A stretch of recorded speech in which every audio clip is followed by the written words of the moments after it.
dengan tema atau topik strategi berpikir seperti Kristus setiap saat. Dalam pelajaran ini, Bapak-Bapak yang dikasih oleh Tuhan Yesus Kristus, kita akan mendalami bagaimana caranya supaya setiap detik, setiap menit, jam, hari, minggu, bulan, tahun-tahun kehidupan kita, sampai Tuhan Yesus datang kedua kali menjemput kita, kita harus selalu memakai, mempergunakan cara berpikir Kristus setiap saat. Mengapa ini menjadi penting? Karena kalau kita tidak memakai cara berpikir Kristus setiap waktu, setiap saat, setiap situasi dan keadaan dalam hidup ini, maka pikiran kita ini akan lebih banyak dikuasai, dikendalikan, disusupi oleh pikiran-pikiran yang negatif. Yang kita sudah tahu kalau pikiran kita disusupi, dikuasai, dikendalikan, dan diperalat oleh hal-hal yang negatif, maka kita sudah bahas dalam pelajaran kita yang lalu-lalu. Keputusan kita, tindak tanduk kita, pasti menjadi negatif. Bahkan penyalahgunaan panca indera kita, mulut, mata, hidung, telinga, tangan, dan kaki, seluruh totalitas hidup kita pasti akan melakukan hal yang negatif. Yang sudah pasti itu merugikan diri kita sendiri. Dan pasti membawa kehancuran. Sudah terlalu banyak fakta-fakta yang kita lihat dalam lingkungan sekitar kita. Ada orang karena hati dan pikirannya dipimpin dan dikuasai oleh pikiran yang negatif, maka dia sendirilah yang menghancurkan dirinya sendiri. Dia sendirilah menghancurkan rumah tangganya. Dia sendirilah yang menghancurkan karirnya, pekerjaannya, usahanya, bisnisnya, dan pelayanannya. Sudah terlalu banyak contoh itu. Maka untuk itulah menjadi sangat penting bagaimana kita setiap detik, menit, jam, hari, minggu, bulan, dan tahun-tahun kehidupan kita berpikir seperti Kristus, artinya berpikir positif, sehingga tidak ada ruang-ruang yang kosong di hati, di pikiran kita, disusupi oleh pikiran-pikiran negatif yang berasal dari si iblis, bahkan dari kedagingan kita, dan juga dari dunia lingkungan sekitar. Mari kita lihat bagian yang pertama, Bapak-Bapak yang dikasih oleh Yesus Kristus. Cara supaya kita dapat memiliki pikiran Kristus setiap waktu, setiap saat dalam hidup ini. Kita mau dengarkan dulu ayat yang akan dibacakan oleh Pak Ridwan. Efesus 5, ayat yang ke-18.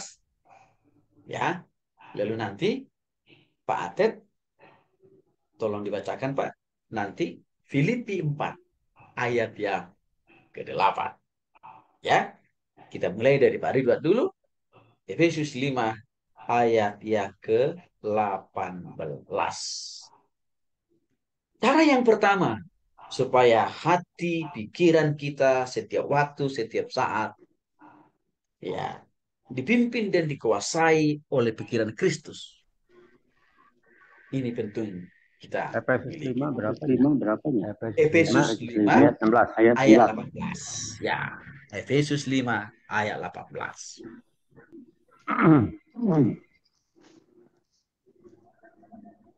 Dan pergunakanlah pergunakanlah waktu yang ada karena hari-hari ini adalah jahat. Oke.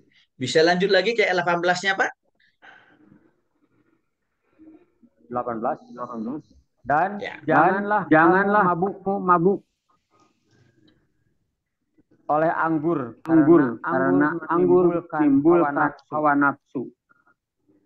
Tetapi hendaklah kamu penuh dengan roh.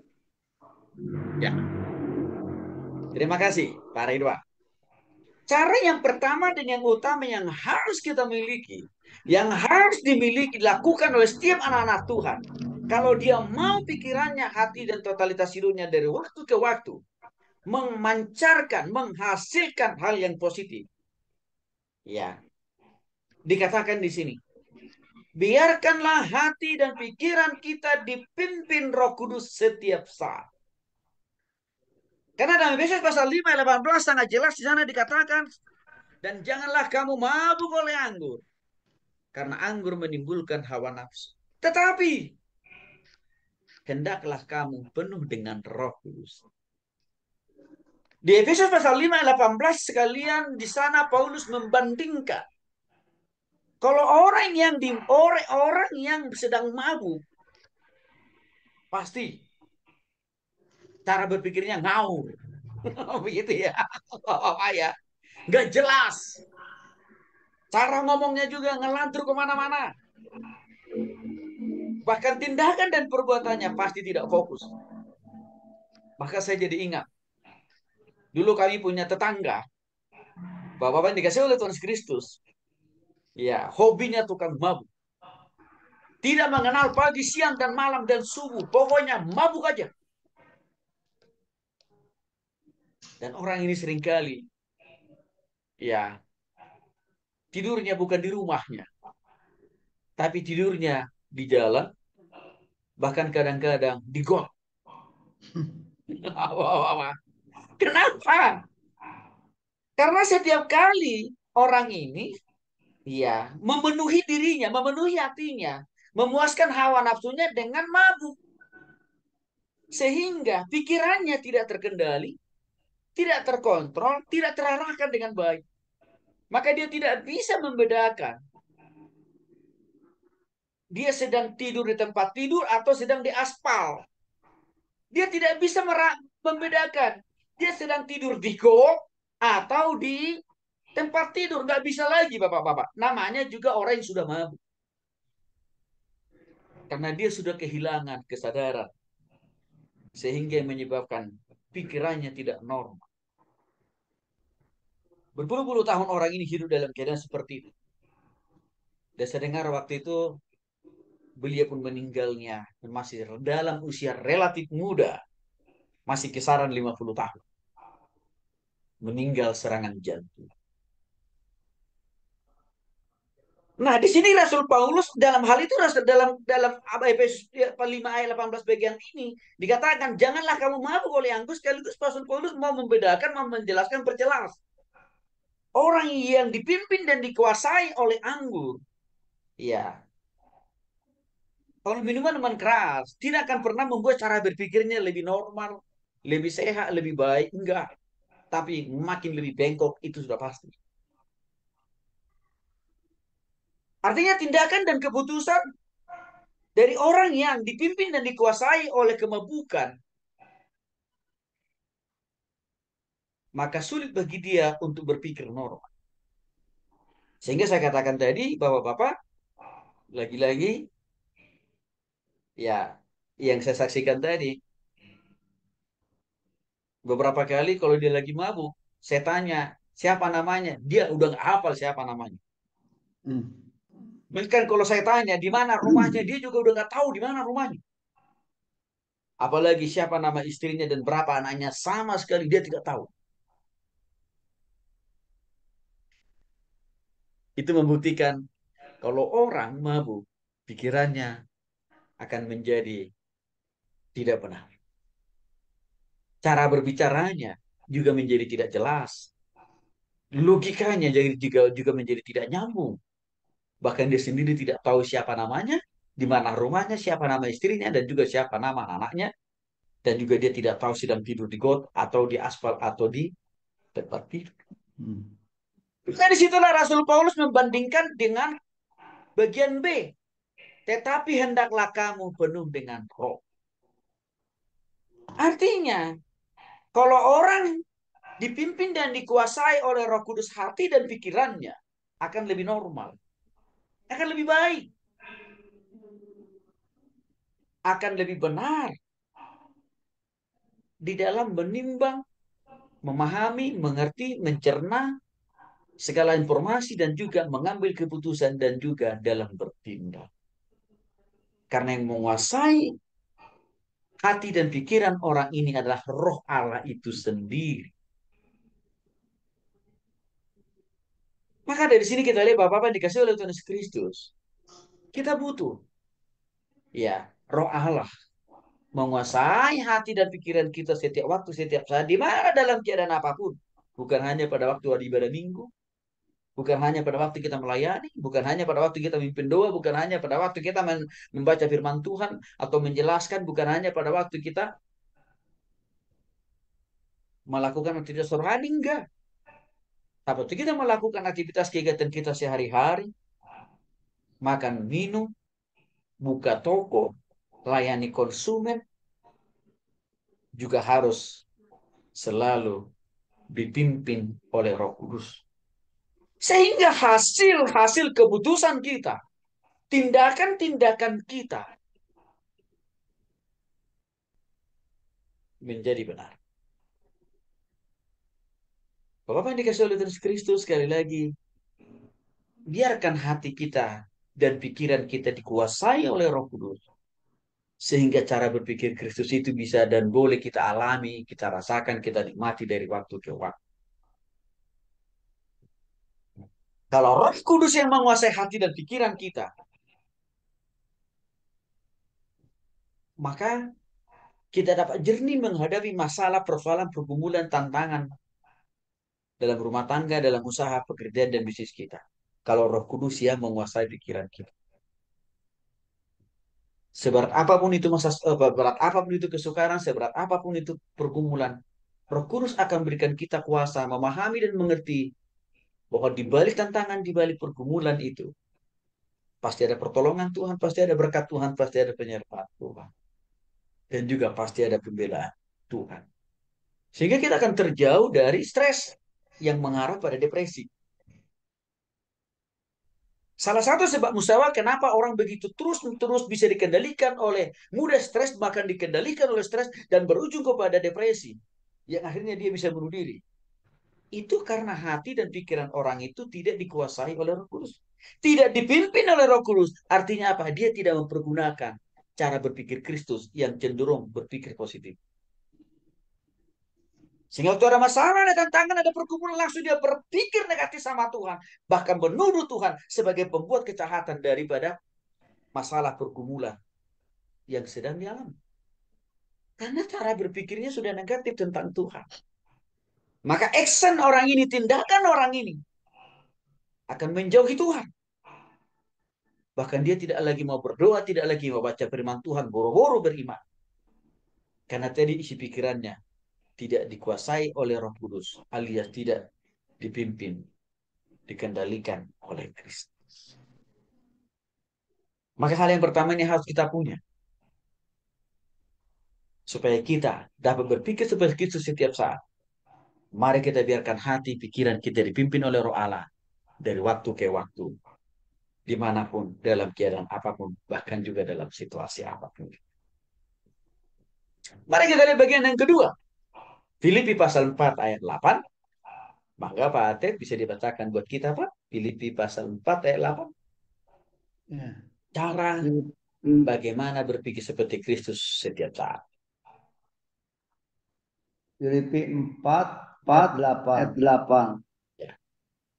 Jadi akhirnya saudara-saudara, semua yang benar, semua yang mulia, semua yang adil, semua yang suci, semua yang manis, semua yang sedap didengar, semua yang disebut kebajikan dan patut dipuji, pikirkanlah semuanya. Semuanya itu. Amin. Baik, terima kasih, Pak. Cara yang kedua atau strategi yang kedua yang harus kita punya supaya kita dapat berpikir seperti Kristus dari waktu ke waktu, dikatakan di sini berpikir positif. Apa itu maksudnya berpikir positif? Kalau kita perhatikan Filipi pasal 4 ayat 8, sangat jelas. Ciri, tanda, konkret berpikir positif atau berpikir seperti Kristus. Yang pertama dikatakan, pikirkanlah hal yang benar. Bukan hal yang baik ya Bapak ya. Yang pertama bukan, yang benar dulu. Kenapa bukan yang baik dulu, tapi yang benar? Karena baik belum tentu benar Bapak-bapak. Tapi yang benar sudah pasti baik. Kebenaran itu standarnya adalah Tuhan dan firman. Dan cara berpikir Tuhan, standar berpikir Tuhan adalah kebenaran. Maka untuk itulah Tuhan katakan, mari juga berpikir seperti aku, berpikir benar. Artinya apa? Jauhkan pikiran-pikiran negatif.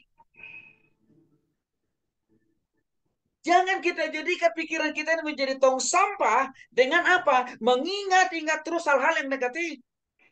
Menyimpan hal-hal yang negatif. Jangan kita jadikan pikiran kita ini jadi tong sampah. Jangan, Bapak-Bapak. Rugi kita. Karena tidak ada sumbangsi yang positif dari cara berpikir yang negatif itu. Tapi cara berpikir seperti Kristus, yaitu berpikir positif, yaitu dikatakan di sini. Iya, pikirkanlah semua yang benar.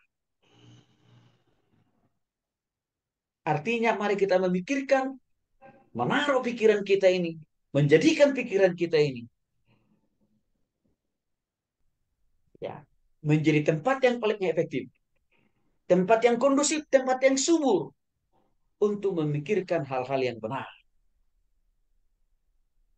Sehingga tidak ada ruang hal-hal yang negatif masuk ke pikiran kita karena Kristus sudah ada di dalam pikiran kita sendiri. Berpikir benar. Ya. Ini juga yang dipakai oleh Tuhan Yesus, Bapak-Bapak yang dikasih oleh Tuhan Yesus Kristus. Waktu dia berhadapan-hadapan dengan orang-orang Farisi dari perjanjian baru. Setiap tindak tanduk dan perkataan apapun dilakukan oleh Yesus selalu dipersalahkan oleh orang-orang Farisi. Tapi Yesus tidak mau peduli dengan apa kata mereka. Karena standar berpikir Yesus adalah kebenaran. Sedangkan standar berpikir orang-orang Farisi itu adalah negatif. Maka untuk itulah selalu tidak nyambung, tidak ada korelasinya. Iya. Antara cara berpikir Yesus dengan cara berpikir orang-orang Farisi. Karena kenapa? Standar berpikir Yesus kebenaran, sedangkan standar berpikir orang-orang Farisi adalah kejahatan, ketidakbenaran, alias dosa. Bahkan Bapak-Bapak yang dikasih oleh Tuhan Yesus Kristus. Atau sampai Yesus mati di kayu salib sekalipun. Yesus tetap berpikir positif. Yesus tetap berpikir benar. Bahwa kematiannya di kayu salib bukan kebinasaan. Bukan. Tapi kemuliaan. Sehingga kalau kita lihat, kematian Yesus itu menjadi awal bagi dia untuk bangkit dan naik kembali ke surga. Untuk itu orang Yesus tidak menolak, tidak melawan, bukan, tidak menghindari salib itu. Walaupun begitu ngeri itu Bapak-Bapak. Tapi Yesus tidak pernah berpikir negatif terhadap apa-apa. Bahwa jalan salib yang harus dia tempuh itu bukan pembinasaan buat Yesus. Ya, bukan pembuangan, bukan penganiayaan buat Yesus, bukan. Tapi kemuliaan. Kenapa Yesus bisa memahami hal yang seperti itu? Karena Yesus selalu memakai cara berpikir yang benar atau cara berpikir positif. Lainnya yang membedakan dengan manusia di zaman sekarang. Banyak sekali orang Kristen waktu menghadapi proses pembentukan Tuhan. Apa pikirannya terhadap Tuhan? Negatif. Kenapa negatif? Karena yang mendasari, yang menguasai pikiran orang ini bukan pikiran Kristus. Bukan kebenaran. Tapi ketidakbenaran. Sehingga apa? Proses pembentukan dari Tuhan itu selalu dia simpulkan, selalu dia pahami dan maknai negatif. Padahal Roma pasal 8 ayat 28. Allah turut bekerja dalam segala sesuatu untuk mendatangkan kebaikan. Itu bedanya cara berpikir Yesus dan cara berpikir kita. Dan saya kira lewat ayat ini kita diajar malam hari ini. Boleh kok kita memiliki cara berpikir Yesus. Yaitu dengan berpikir benar. Hal yang kedua, apalagi bentuk konkret daripada cara berpikir positif itu dalam Filipi pasal 4 ayat 8. Dikatakan di sini, pikirkanlah hal-hal yang mulia. Apa maksudnya hal-hal yang mulia? Hal-hal yang menyenangkan hati Tuhan kan Bapak-Bapak? Hal-hal yang kudus, hal-hal yang suci, hal-hal yang manis.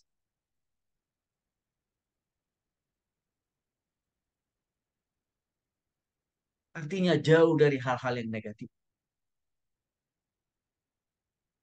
Bahkan dikatakan, pikirkan juga atau taruhlah selalu dalam pikiranmu dikatakan oleh Rasul Paulus dalam Filipi pasal 4. Semua yang sedap didengar. Artinya begini Bapak-Bapak. Jangan kita biarkan pikiran kita ini.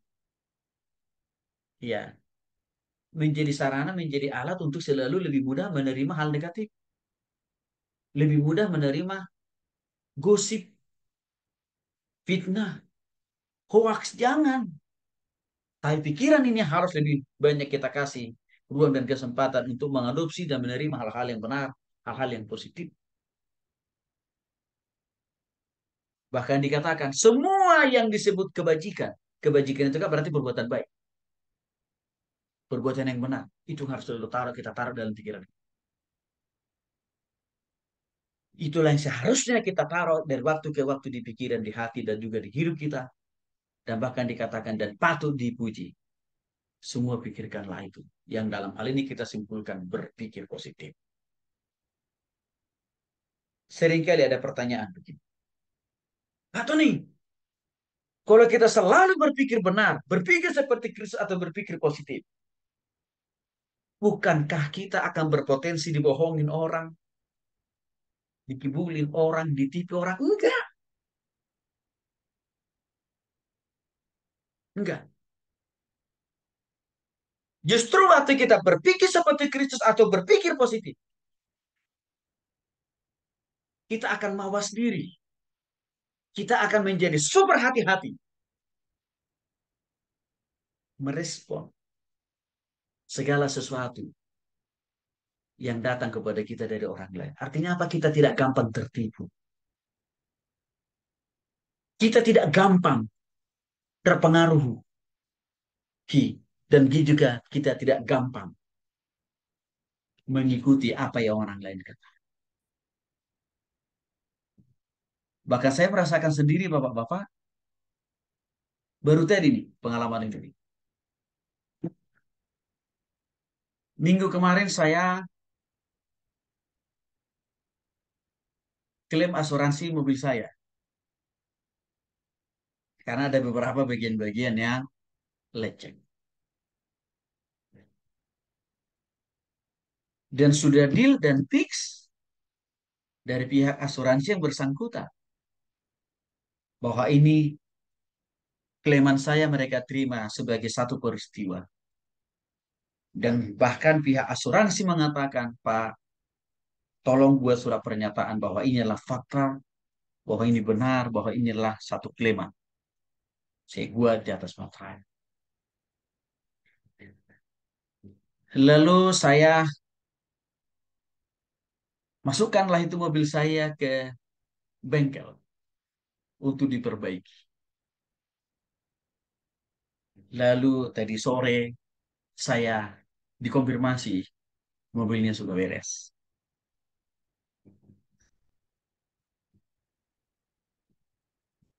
Bapak-bapak yang dikasih oleh Tuhan Kristus, lalu saya ambil mobil saya dan sebelumnya saya harus tanda tangan dulu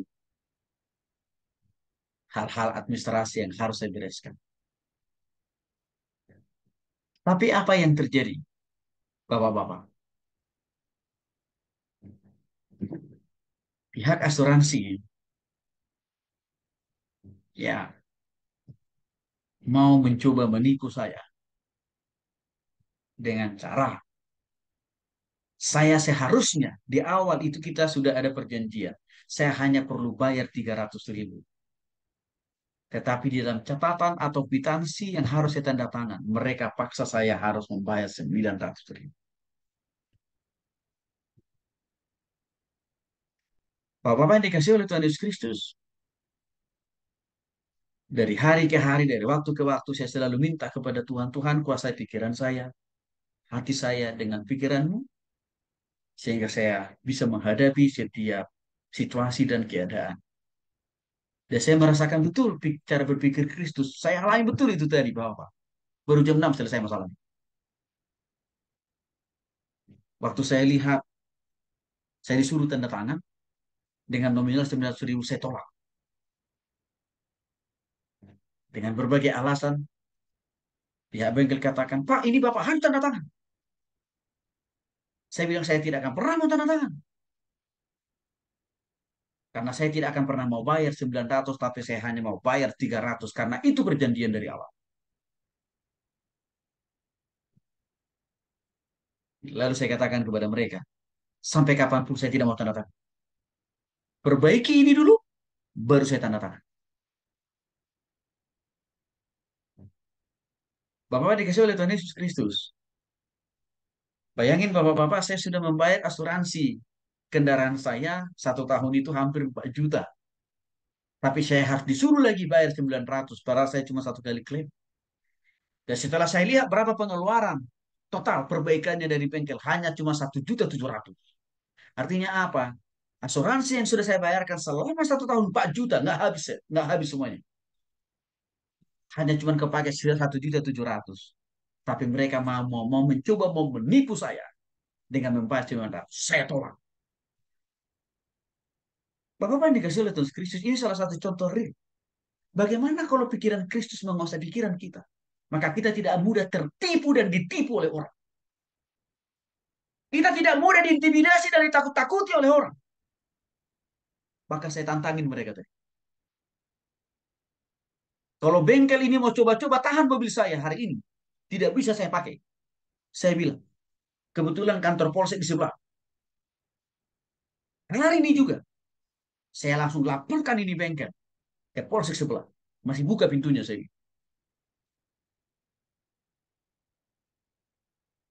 Hanya mereka katakan, Pak, kami tidak akan pernah mau nahan mobil Bapak. Dan permintaan Bapak, kami akan penuhi sesuai dengan kesepakatan di awal. Betul, hanya cuma 300. Kerjakan, baru saya tanda tangan.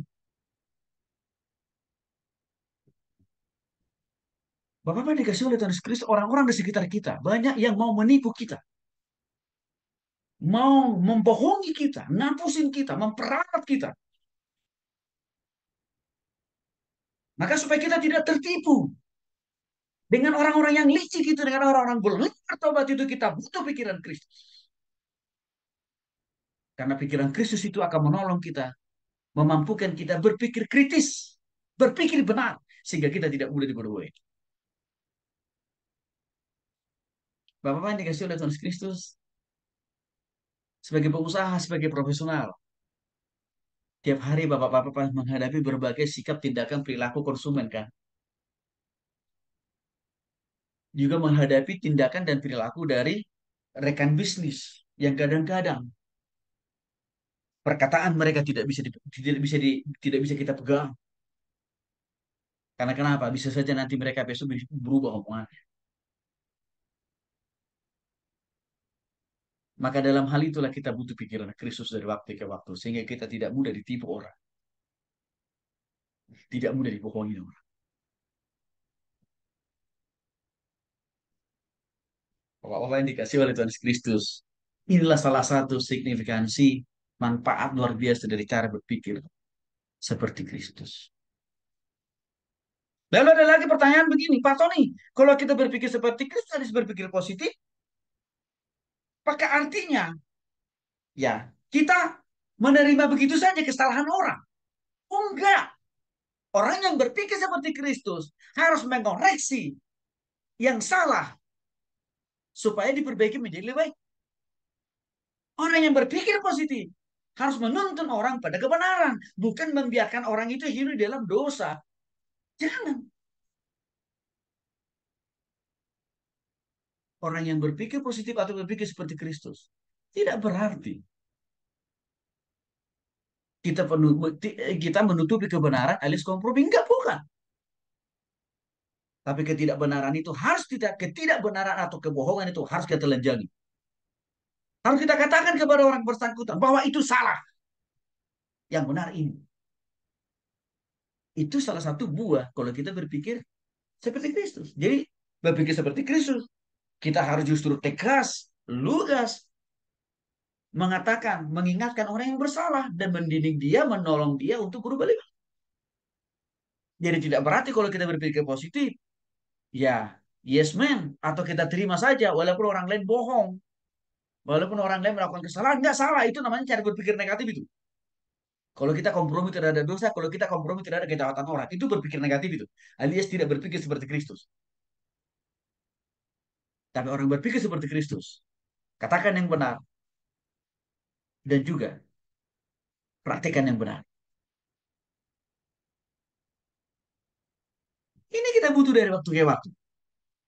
Karena kenapa saya katakan orang-orang di sekitar kita, ya, dibaratkan oleh Tuhan Yesus seperti serigala yang selalu siap untuk memperalat, memperbudak kita, membodoh-bodohi kita. Maka kita butuh cara berpikir Kristus. Nah, mari kita lihat bagian yang ketiga. Bagaimana cara berpikir seperti Kristus? Saya akan bacakan buat kita ya. Lukas pasal 12 ayat 12. Lalu nanti Pak Ridwan boleh disiapkan ya Pak. Kolose 3 ayat 2 sampai 5. Itu Pak Ridwan.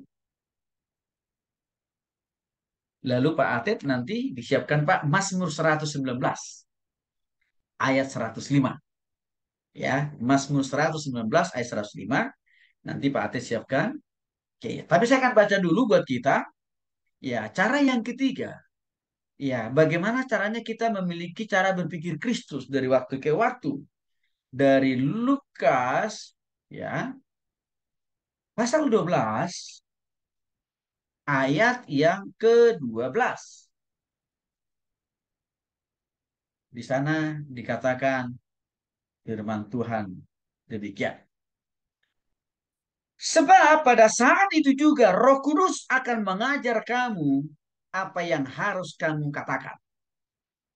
Artinya begini, cara berpikir seperti Kristus. Yang ketiga yang harus kita punya adalah berdoalah kepada Tuhan dari waktu ke waktu. Di hati, di pikiran, perasaan kita. Supaya Roh Kudus mengajar kita. Bagaimana berpikir positif. Bagaimana berpikir seperti Kristus. Itu maksud dari Lukas pasal 12 ayat 12 itu. Sehingga dikatakan di sana pada saat itu juga Roh Kudus akan mengajar kamu apa yang harus kamu katakan. Artinya apa? Roh Kudus atau Roh Allah selalu siap sedia, selalu tanggap, selalu terbuka, selalu mau menolong kita untuk berpikir seperti Kristus atau berpikir positif. Selalu siap Roh Allah untuk menolong kita, untuk memiliki cara berpikir Kristus itu. Tetapi menjadi pertanyaannya adalah, kita mau minta nggak? Kita mau libatkan Roh Kudus nggak? Dan kita mau berdoa, meminta supaya Roh Kudus menguasai hati dan pikiran kita nggak? Itu yang jadi persoalan. Banyak orang Kristen sudah tahu tentang ayat ini. Tetapi belum semua orang Kristen mau mempraktekkan ayat ini. Artinya apa? Meminta supaya Roh Kudus mengajari dia, membimbing dia bagaimana cara berpikir seperti Kristus atau bagaimana cara berpikir positif. Padahal Roh Kudus sudah siap untuk menolong kita untuk berpikir seperti Kristus atau berpikir positif. Bapak-bapak dikasih oleh Tuhan Yesus Kristus. Inilah kelebihan kita orang percaya, Bapak-bapak. Sebagai anak Allah, sebagai anak Tuhan. Kita kan sudah dikaruniai Roh Allah atau Roh Kudus. Maka hanya tinggal kita memohon saja. Setiap waktu, setiap saat di hati dan pikiran kita. Supaya Roh Kudus mengisi pikiran kita ini dengan pikiran-pikiran yang positif. Itu aja kan sebenarnya. Dan sudah pasti. Kalau ini yang kita doakan kepada Tuhan dari waktu ke waktu. Nggak pakai waktu lama itu Bapak-bapak. Karena mengapa? Cara berpikir positif, cara berpikir seperti Allah adalah yang paling diinginkan oleh hati Tuhan. Yang paling diinginkan oleh Allah untuk kita punya. Karena Allah mau kita berpikir seperti dia dari waktu ke waktu, yaitu berpikir benar atau berpikir positif. Maka untuk itu, ayo Bapak-bapak, kita butuh cara berpikir Kristus dari waktu ke waktu, menghadapi tantangan, persoalan, pergumulan, dan juga menghadapi jebakan demi jebakan tipuan demi tipuan dari orang-orang di sekitar kita yang masih dan terus sering berpikir negatif.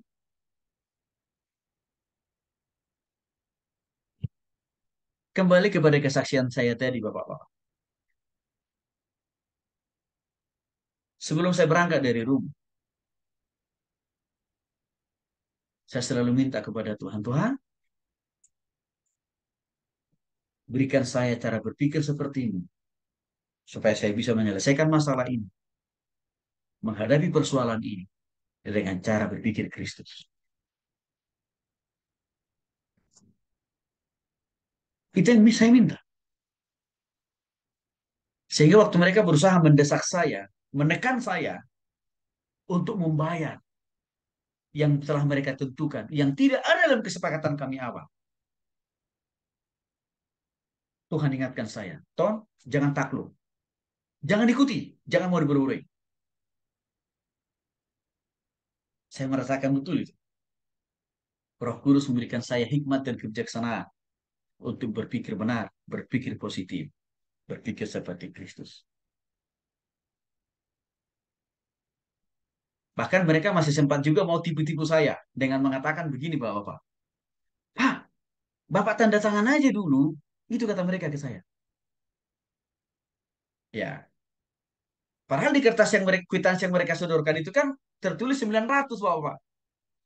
Bapak tanda tangan aja dulu. Nanti Bapak bayarnya cuma 300 aja. Gitu. Coba bayang bawah itu. Kalau orang lain mungkin udah langsung mau tanda tangan. Karena dia berpikir, uang saya hanya keluar 300 kok, nggak apa-apa lah.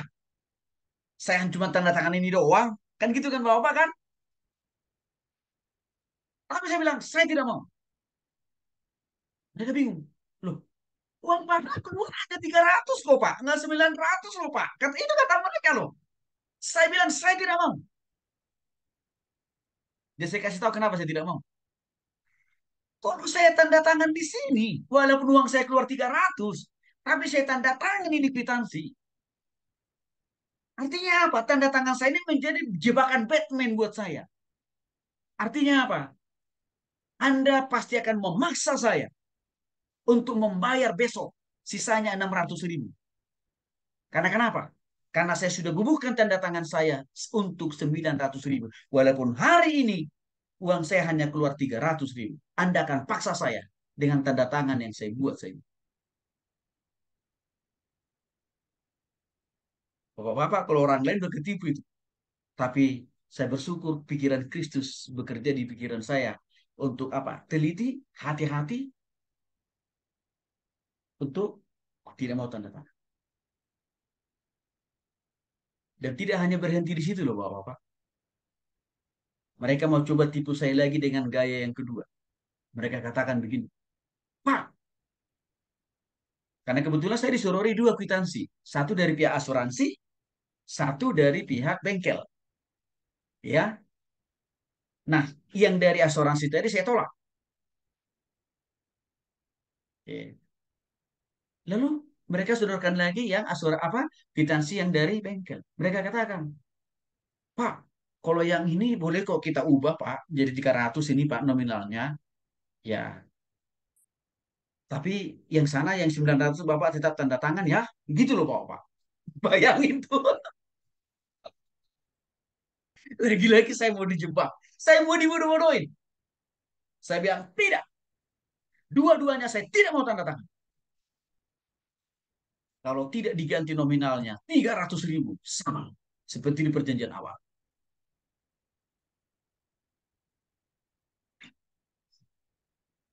Bapak yang dikasih oleh Tuhan Kristus, saya merasakan Roh Kudus menolong, memberikan saya hikmat dan kebijaksanaan atau cara berpikir Kristus.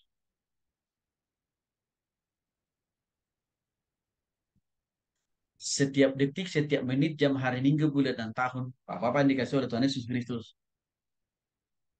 akan selalu ada banyak keputusan yang kita ambil.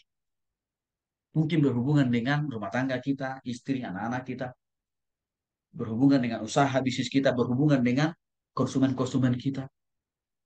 Kita butuh cara berpikir Kristus. Kita butuh cara berpikir positif, berpikir benar. supaya kita tidak ditipu oleh orang-orang yang tidak bertanggung jawab.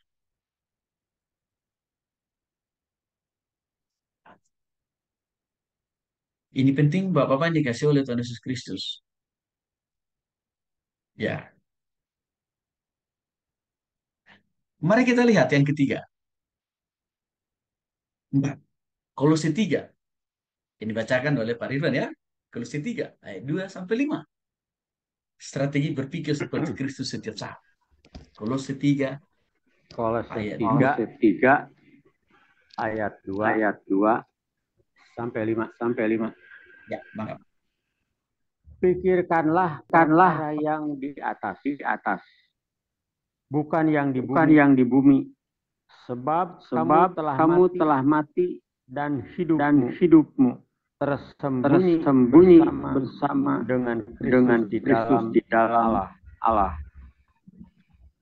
Apabila Kristus, Bila Kristus adalah adalah hidup, kita kita menyatakan menyatakan diri kelak. kamu pun Kamu pun akan menyatakan diri bersama dengan Dia dalam kemuliaan.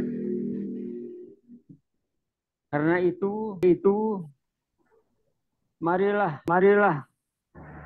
karena itu matikanlah dalam dirimu segala sesuatu yang yang duniawi, yaitu percabulan, kenajisan, hawa nafsu, nafsu jahat, dan dan juga keserakahan yang sama dengan penyembahan berhala. baik. Terima kasih Pak Ridwan. Cara berpikir seperti Kristus yang keempat mengacu kepada Kolose pasal 3 ayat 2 sampai 5. Dikatakan di sini, pikiran kita harus selalu memuliakan Tuhan. Bukan keinginan daging. Artinya, supaya kita boleh mengalami dan merasakan cara berpikir Kristus dari waktu ke waktu, kita harus memakai standar, ukuran, parameter cara berpikir Kristus, cara berpikir Allah. Standar dan ukuran cara berpikir Allah itu dikatakan di sini. Orientasinya harus selalu memuliakan nama Tuhan. Meninggikan nama Tuhan, mengagungkan nama Tuhan. Dan juga apa? Menghormati nama Tuhan. Artinya, isi pikiran kita ini dari waktu ke waktu harus selalu kita sandarkan. Apakah yang terpikir, apakah yang muncul dalam pikiran kita ini memenuhi standar dan kriteria-kriteria dari cara berpikir Tuhan tadi? Yaitu berpikir positif. Maka untuk itulah Rasul Paulus mengingatkan kepada jemaat di Kolose,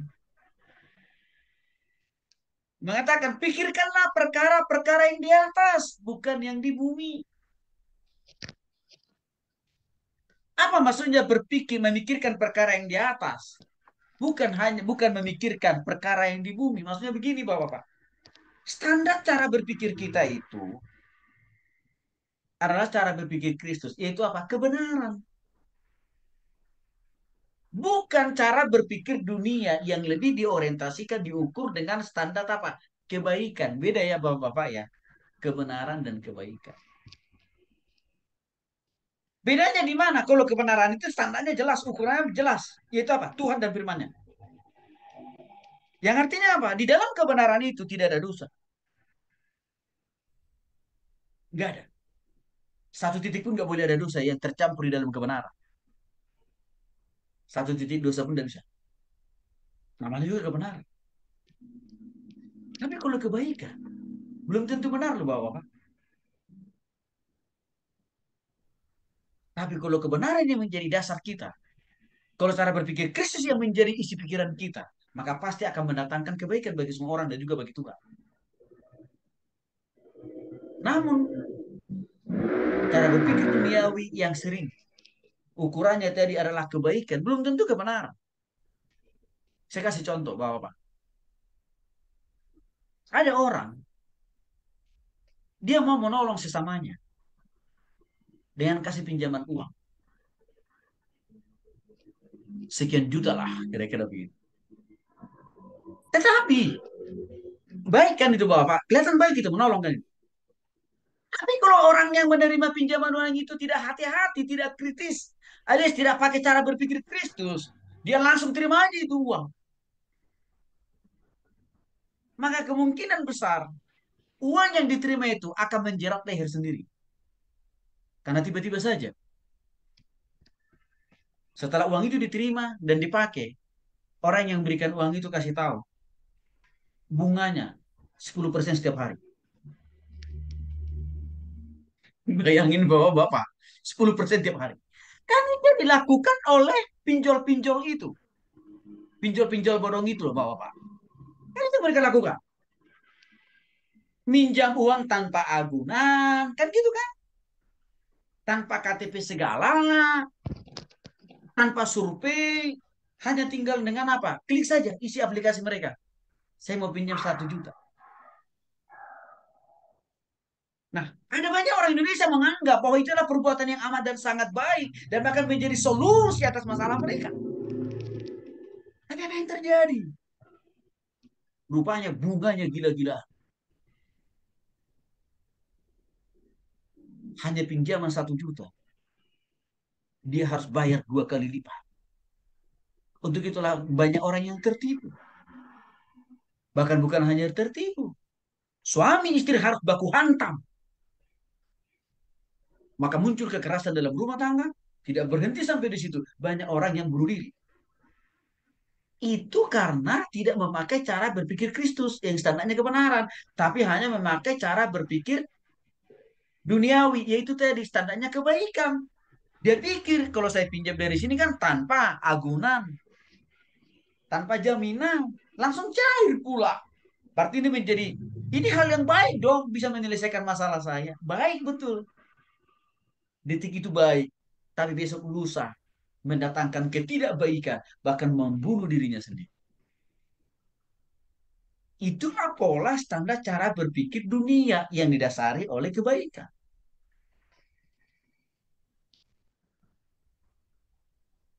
Saya kasih contoh kasus lain. Investasi. Bodong.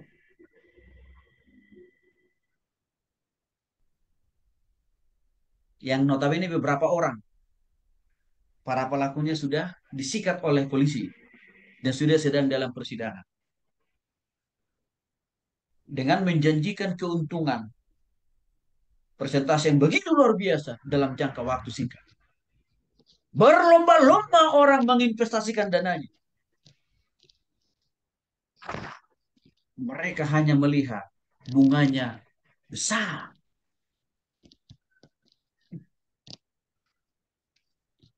Mereka pikir itu akan lebih mempermudah mereka mendapatkan uang dan kekayaan. Tapi apa yang terjadi? Mereka ditipu. Bahkan tidak mudah juga kalau orangnya sudah dipenjara sekalipun. Asetnya sudah disita sekalipun. Belum tentu loh Bapak-Bapak. Aset-aset orang yang menipu itu mudah dijual, mudah dicairkan, mudah dikembalikan kembali dari mereka. Enggak. Kecil kemungkinan bisa dikembalikan dana-dana mereka 100%. Kecil. Itulah sebab akibat dari cara berpikir duniawi. Yang hanya berpikir jangka pendek. Yang hanya didasari oleh suatu kebutuhan sesaat, keinginan sesaat, keinginan daging.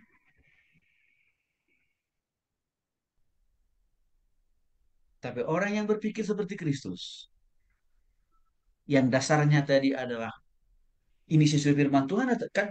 Ya, yang dasarnya tadi harus memuliakan Tuhan, artinya apa? Standarnya kan berarti harus sesuai firman Tuhan, kan? Tidak akan mudah dia kejebak, tidak akan mudah dia tertipu dan terkecoh dengan penawaran-penawaran yang seperti itu.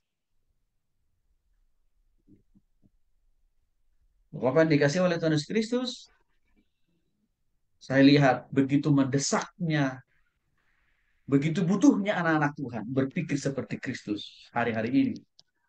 Supaya tidak mudah tertipu dan ditipu. Bahkan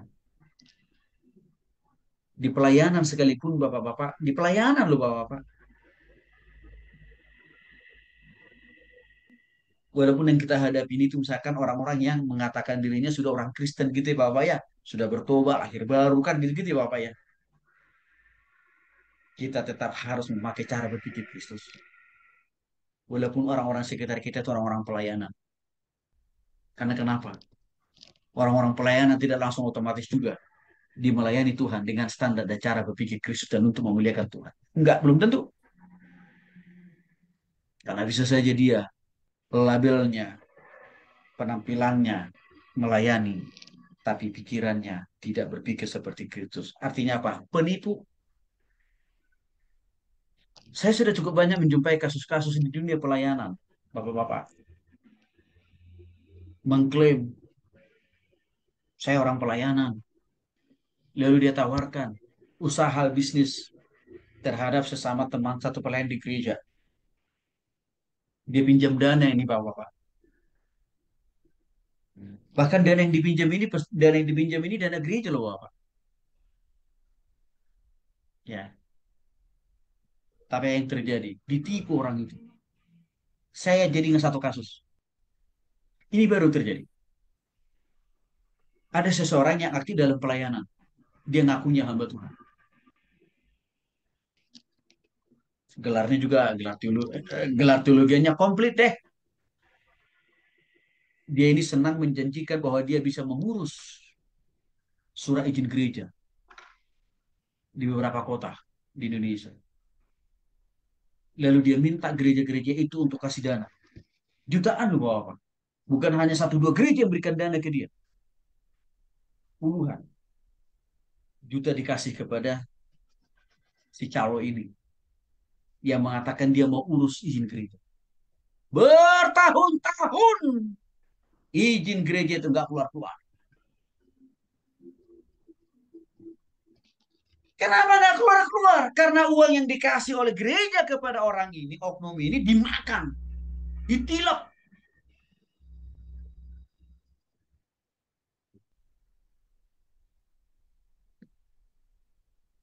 Maka tidak ada progres. Tidak ada hasil.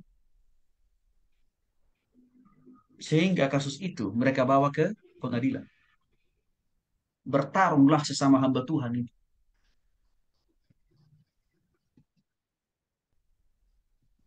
Ini fakta.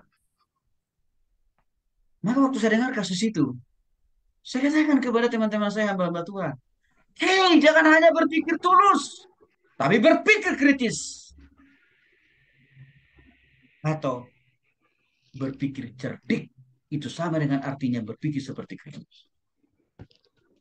Berpikir cerdik itu artinya kita mempergunakan cara berpikir Kristus. Di mana berpikir cerdik itu artinya sekali lagi, jangan mudah percaya. Telusuri dulu. Track record orang ini sudah berhasil belum mengurus izin gereja orang lain. Dia sudah ada berapa hasil yang diurus. Yang ketiga, orang ini ya mengurusnya ke siapa?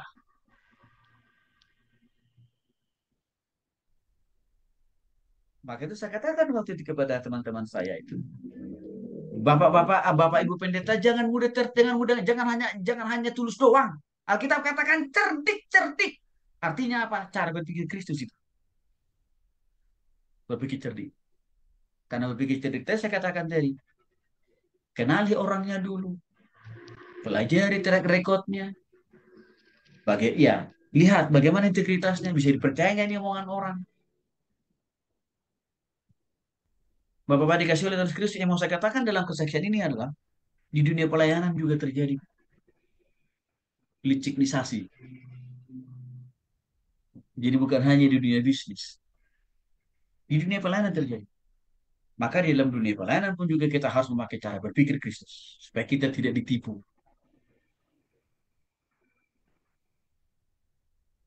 Itulah yang dimaksud di dalam Kolose 3 ayat 2 sampai 5. Pikiran kita harus selalu memuliakan nama Tuhan. Bukan hanya mencari, memenuhi keinginan daging.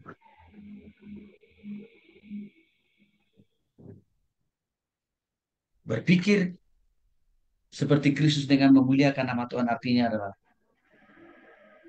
tadi kita harus cerdik. Di samping kita harus tulus.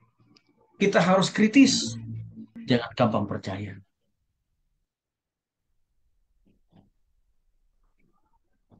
Yang terakhir, kita dengarkan Mazmur 119 yang dibacakan oleh Pak Atet. Ayat yang ke-105 Pak Atet.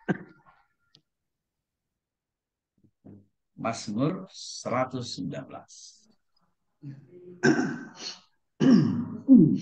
Mazmur 195. Anggap. Aku telah bersumpah dan aku akan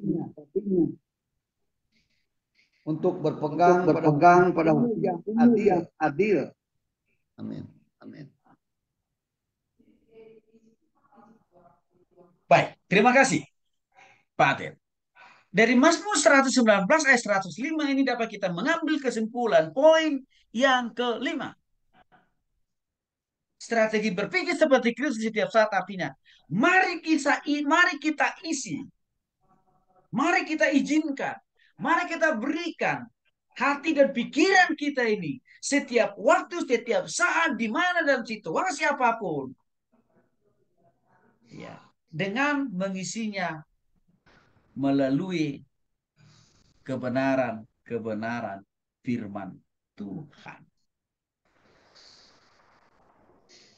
Itu makanya dikatakan di sana dalam Mazmur 119 ayat 105, firman-Mu itu pelita bagi kakiku dan terang bagi jalanku. Saya kira ayat ini sangat familiar buat kita anak-anak Tuhan. Karena ayat ini seringkali juga kita nyanyikan dengan menjadikannya menjadi lirik lagu. Firman-Mu pelita bagi kakiku dan terang bagi jalanku. Artinya bahwa dikasih oleh Tuhan Yesus Kristus. Asupan firman Tuhan. Konsumsi firman Tuhan. Kita harus penuhi di hati dan pikiran kita dari waktu ke waktu. Caranya gimana? Kita harus konsisten membaca firman Tuhan. Entah pagi, siang, atau malam. Karena dengan semakin banyak firman Tuhan yang kita baca, yang kita renungkan, maka firman itu akan terakumulasi di hati dan pikiran kita, sehingga pikiran kita lebih banyak diisi oleh kebenaran firman, dan kebenaran firman yang ada di pikiran kita akan menuntun, akan menolong, akan membimbing kita untuk berpikir benar, mengambil keputusan benar, dan mengambil tindakan dengan benar. Firman Tuhan yang ada di hati dan pikiran kita itu yang kita baca setiap hari akan menolong kita juga bagaimana kita mempergunakan mulut kita, mata kita, telinga kita, hidung kita, tangan kaki kita, dan juga seluruh tubuh kita dari ujung rambut sampai ujung kaki. Firman Tuhan yang kita baca, yang kita renungkan dari waktu ke waktu, dari hari setiap hari itu Bapak-Bapak, akan menolong kita juga. Bagaimana kita berhadapan-hadapan dengan konsumen kita, dengan berbagai karakter yang berbeda. Berhadapan-hadapan dengan rekanan bisnis kita, berhadapan-hadapan dengan orang-orang sekitar kita. Maka dikatakan, firman itu menjadi pelita, menjadi penerang, menjadi suluh, menjadi lilin, menerangi pikiran kita di dalam mempergunakan tangan, kaki, dan seluruh panca indera kita, dan juga dalam mengambil keputusan. Sehingga dikatakan, menjadi teranglah jalan hidup kita. Jadi semakin minim orang Semakin sedikit, bahkan semakin malas orang baca firman Tuhan, merenungkan firman Tuhan, mempelajari firman Tuhan, maka pasti orang ini pikirannya akan selalu dan cenderung dikuasai oleh pikiran negatif atau pikiran iblis atau pikiran duniawi yang belum bertobat buat kita. Karena kenapa? Konsumsi firman Tuhan, asupan firman Tuhan yang masuk di pikirannya kecil, sedikit bahkan tidak ada bawah. Sehingga apa? Pikirannya menjadi kosong kan? Sehingga akan lebih berpotensi kekosongan dalam pikirannya itu diisi oleh hal-hal negatif karena apa? Tidak ada kebenaran dalam pikirannya. Tidak ada firman Tuhan di dalam pikirannya. Itulah pentingnya kita sebenarnya membaca firman Tuhan. Itulah pentingnya sebenarnya kita belajar mendalami Alkitab seperti malam hari ini. Karena firman Tuhan yang kita baca, yang kita pelajari, kita dalami malam hari ini. Terlebih khusus kita membahas tentang cara berpikir Kristus. Ini akan membuka cakrawala berpikir kita. Cara berpikir Kristus itu sangat penting ya. Di dalam hidup kita, dalam usaha, bisnis, pekerjaan, rumah tangga, dan pelayanan kita. Dikatakan, isi pikiran kita setiap hari dengan firman Tuhan dengan konsisten saat itu. Ya, dan juga kita mempraktekkannya. Bapak-bapak yang dikasih oleh Tuhan Yesus Kristus, mari. Firman Tuhan sudah tersedia. Alkitab sudah tersedia buat kita hari ini. Hanya tinggal kita bagaimana memanfaatkan dan mempergunakan itu. Saya pun setiap hari Bapak-bapak, ya, terlepas dari gelar-gelar teologi itu tuh, saya masih konsisten membaca firman Tuhan, Bapak-bapak. Tiap hari. Kenapa masih butuh? Kenapa masih penting itu? Ya, padahal sudah banyak belajar teologi, sudah banyak ngajarin orang. Karena saya butuh Kristus menerangi pikiran saya. Setiap detik, setiap menit, setiap jam, minggu, hari, bulan, dan tahun. Dalam menghadapi tantangan, persoalan, dan pergumulan dalam hidup ini. Dan juga dalam menghadapi orang-orang di sekitar saya. Saya butuh cara berpikir Kristus. Sehingga keputusan kita, tindakan kita, tidak ada yang salah. Tapi tindakan dan keputusan kita mendatangkan kebaikan, mendatangkan kebenaran, memuliakan nama Tuhan. Dan menjadi berkat buat kita. Anak, istri, dalam usaha dan bisnis kita. Mari, Bapak-bapak yang dikasih oleh Tuhan Yesus Kristus, kita konsisten baca dan renungkan firman Tuhan. Mari kita dalami firman Tuhan. Karena semakin banyak firman Tuhan yang kita dengar, yang kita masuk di hati dan pikiran kita, maka itu akan mewarnai, akan mempengaruhi, akan menolong kita. Bagaimana kita menyikapi tantangan, persoalan, dan pergumulan yang ada. Memampukan kita juga untuk tetap kuat menghadapi tantangan, menghadapi pergumulan dalam hidup. Ini menjadi penting. Sekali lagi Bapak-bapak dikasih oleh Tuhan Kristus, saya coba akan ulangi. Ada 4 poin. Strategi berpikir seperti Kristus setiap saat. Yang pertama, kita biarkan hati dan pikiran kita dipimpin oleh Roh Allah dari waktu ke waktu. Yang kedua, berpikirlah positif. Yang ketiga, konsisten. Minta supaya Roh Kudus memberikan cara berpikir Kristus. Ya, menguasai pikiran kita. Yang keempat, pikiran kita harus selalu memuliakan nama Tuhan. Artinya standarnya adalah apakah yang kita putuskan, apa yang kita pikirkan, apa yang kita rencanakan, yang kita lakukan, ini sesuai kehendak Tuhan atau tidak. Kalau tidak sesuai firman Tuhan, kita harus batalkan itu. Yang terakhir, mari kita konsisten mengisi pikiran kita dengan firman Tuhan. Dengan setia membaca, merenungkan, mendalami, mendengarkan firman Tuhan dari waktu ke waktu. Tuhan Yesus memberkati.